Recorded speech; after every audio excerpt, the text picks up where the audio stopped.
Mas antes eu quero agradecer a Bia, a organização do Green Rio, pelo convite de estar aqui. E eu me sinto com muito interesse de participar desse grupo, com essas possibilidades tão expressivas que foram mostradas pelo nosso secretário de Fazenda, o Guilherme Mercedes, e pela Ana Ast, com essa perspectiva de 2030 para o Brasil e para o Rio de Janeiro. E aproveitando o tema que me foi colocado agora pela Geisa, como fazer isso, né, ser útil para as cidades, parece até que combinamos antes. Porque justamente o meu papel aqui como arquiteto é trazer uma dimensão espacial para essas questões que são tão significativas e tão importantes da economia, sobretudo da economia, mas também da política, da sociedade, do ambiente, e que estão, de certo modo, setorizadas, cada um no seu armário, e que não usam o espaço para fazer a articulação indispensável. O espaço é onde vivemos, cidade onde estamos, sem o que as possibilidades de desenvolvimento ficam talvez etéreas. Os desafios que temos, mas os cenários que temos estão, um depende do outro. Os desafios que estão colocados hoje foram os cenários que construímos há alguns anos atrás. Eu fico também muito contente de estar debatendo com vocês hoje, porque nós estamos num processo eleitoral muito importante para o país, no âmbito federal e também no âmbito dos estados, em que se debate ainda muito pouco do que poderíamos debater e necessitaríamos debater em termos nacionais, mas não se debate praticamente nada sobre o espaço onde vivemos.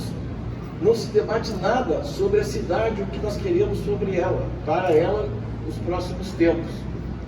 Então, eu acho que essa oportunidade me encanta, de poder conversar com vocês sobre isso. Tem algumas imagens aí.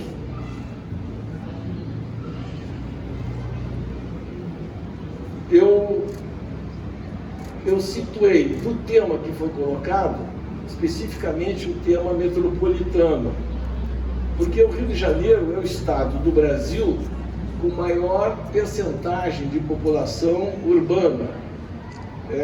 Acho que deve estar na ordem dos 94% dos fluminenses moram em cidades.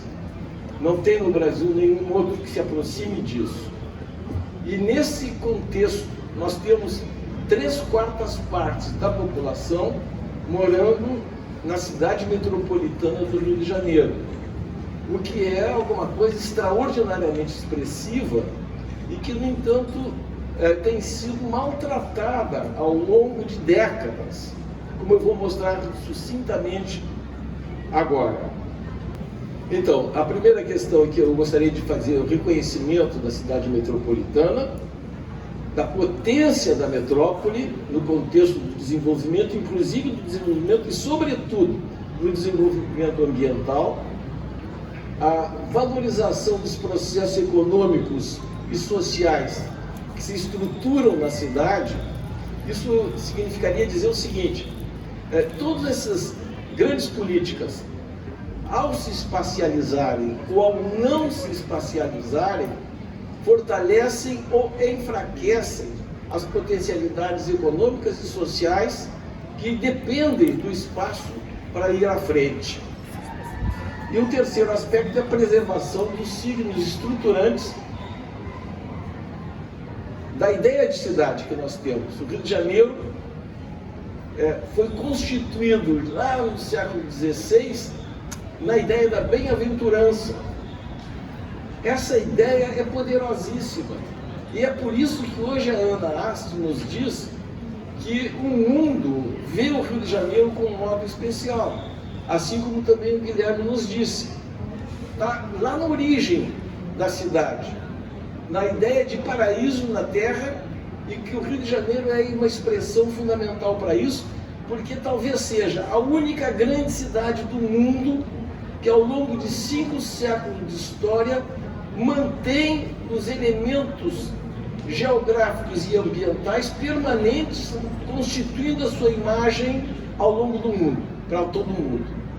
Isso é absolutamente valoroso, isso tem um poder enorme, sobretudo na construção da identidade coletiva. Identidade coletiva que é a base para o nosso reconhecimento como cidadãos.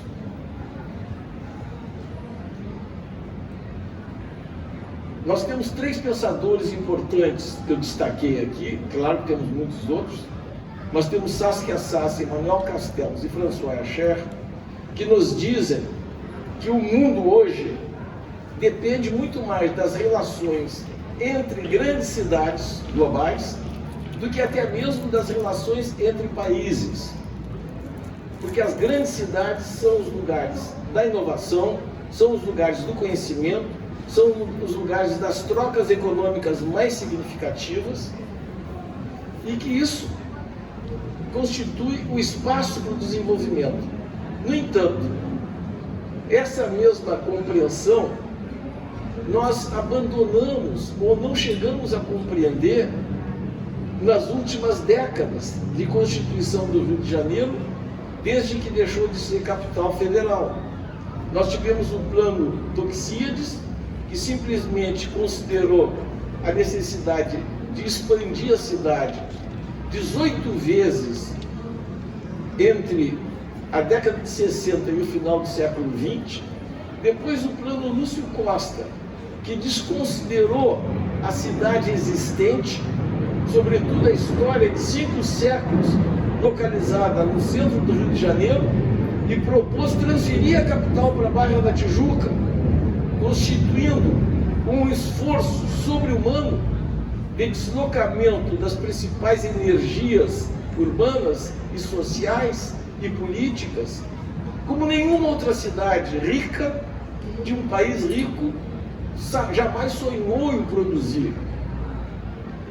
Nós fizemos esta barbaridade, desculpa o termo, de abandonar a cidade, e há mais de 4 décadas os investimentos públicos têm sido direcionados prioritariamente para aquela região. Não é à toa que o centro do Rio de Janeiro está em condições tão difíceis.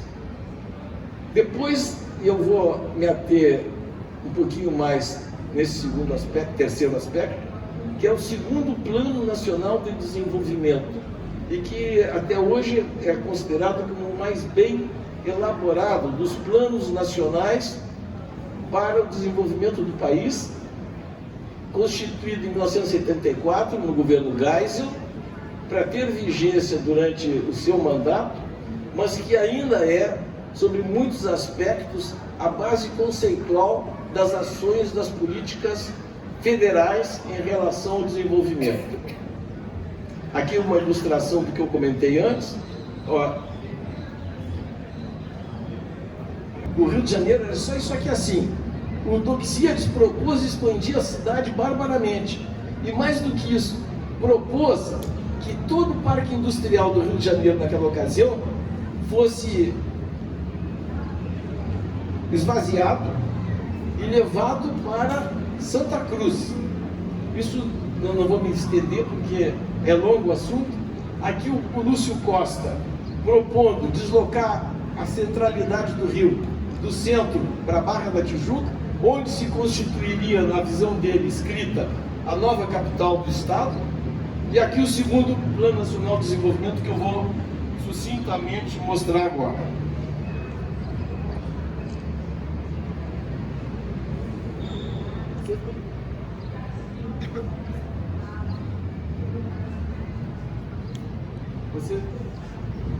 Alô? Vocês me desculpem, eu tenho que escrever assim bastante, mas isso é transcrição do plano. Eu acho que fortalece o argumento que eu quero apresentar. Ele diz que as cidades brasileiras são núcleos concentradores de riqueza e foram responsáveis por 85% do PIB naquela ocasião, e chegaria em 87.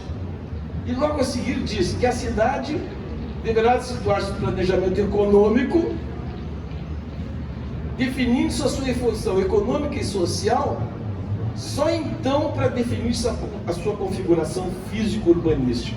Isto é, a cidade real ficaria na dependência de políticas públicas de outra natureza e que não são interligadas com o território. Então, esta é uma questão crucial para o desenvolvimento do sistema urbano brasileiro, especialmente por causa do Rio de Janeiro. Logo em seguida, ele diz que observa-se um processo de metropolitanização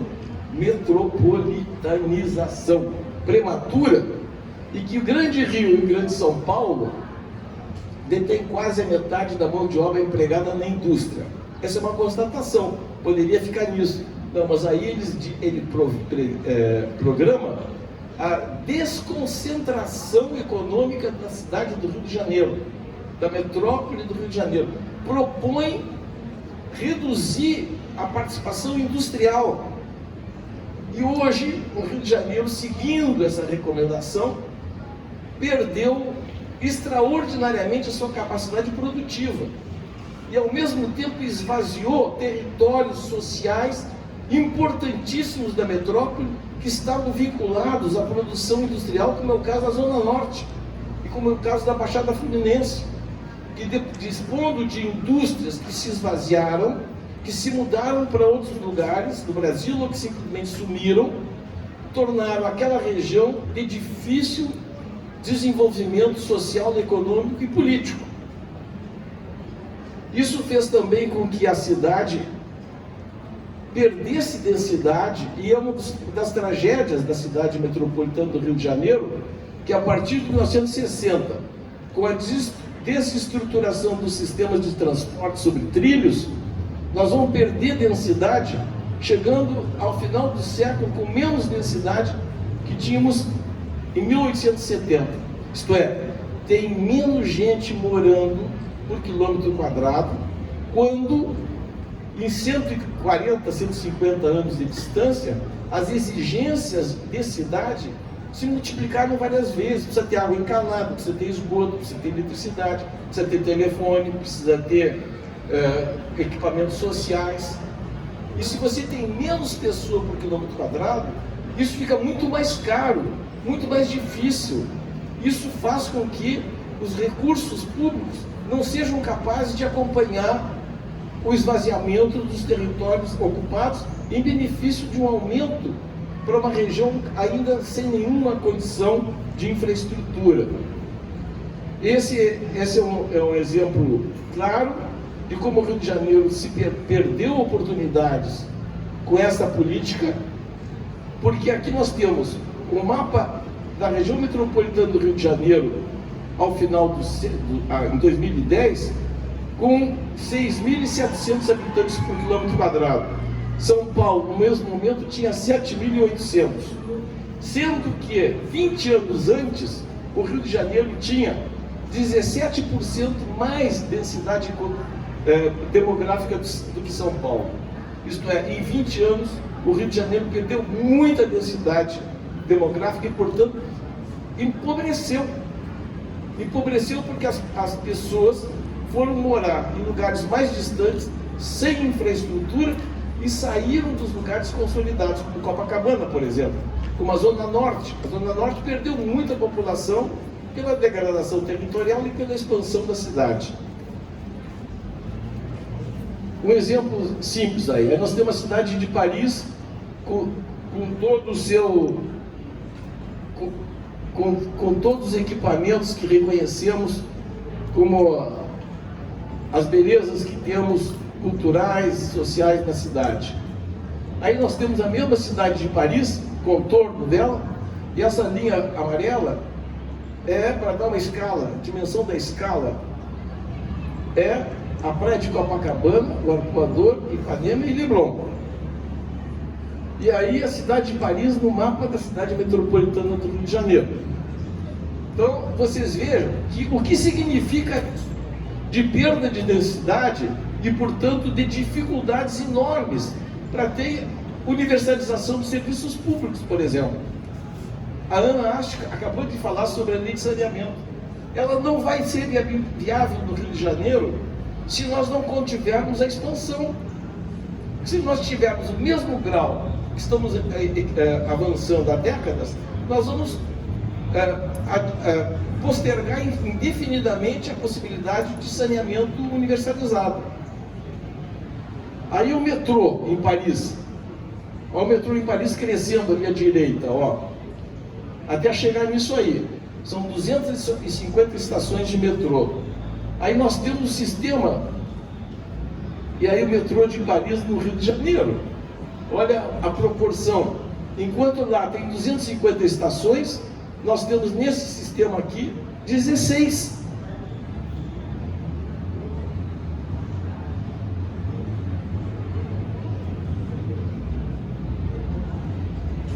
Nós temos enormes possibilidades.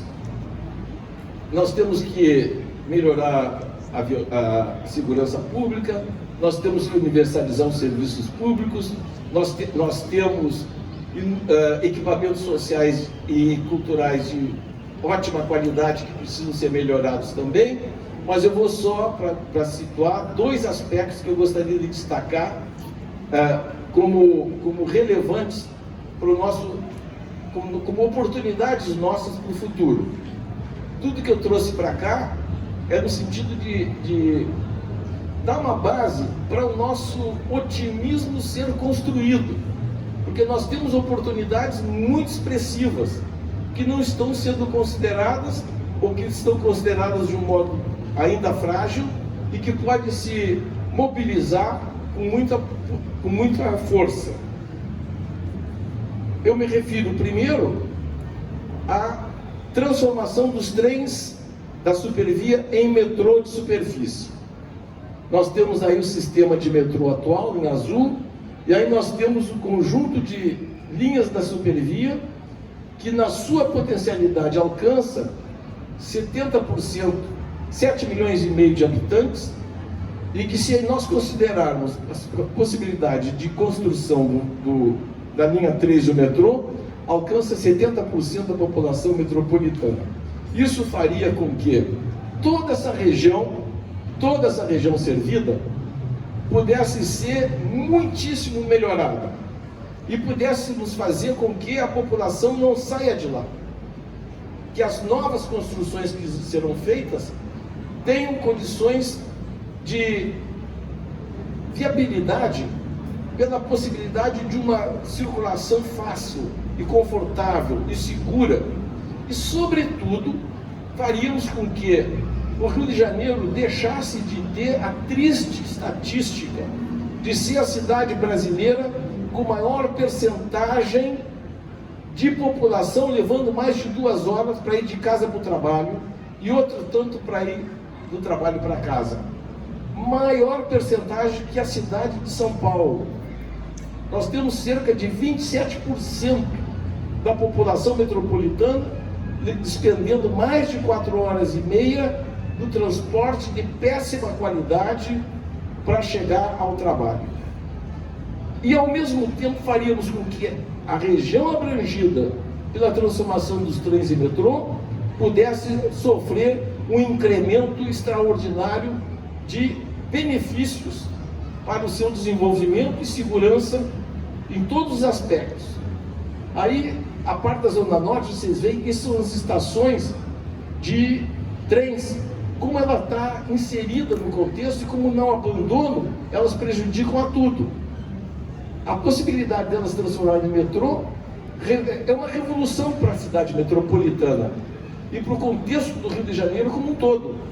Porque se a cidade metropolitana se fortalecer, não tem como as políticas que o Guilherme Mercedes anunciou e que a Ana anunciou não sejam muito bem sucedidas, porque nós estaríamos tratando da grande possibilidade da população do Rio de Janeiro ter mais segurança, ter mais condições de vida e, portanto, ser mais empreendedora, fazer com que o gás que tem que ser exportado possa, ao mesmo tempo, também os benefícios da energia do pré-sal serem distribuídos de outro modo, que não concentrado apenas em algumas forças econômicas, que são num estágio lá em cima e que não descem para construir pequenos, micro e médios negócios numa cidade bem servida, e que fazem com que, do crescimento desses pequenos, micro e médios negócios, se alcance outras escalas econômicas efetivamente transformadoras.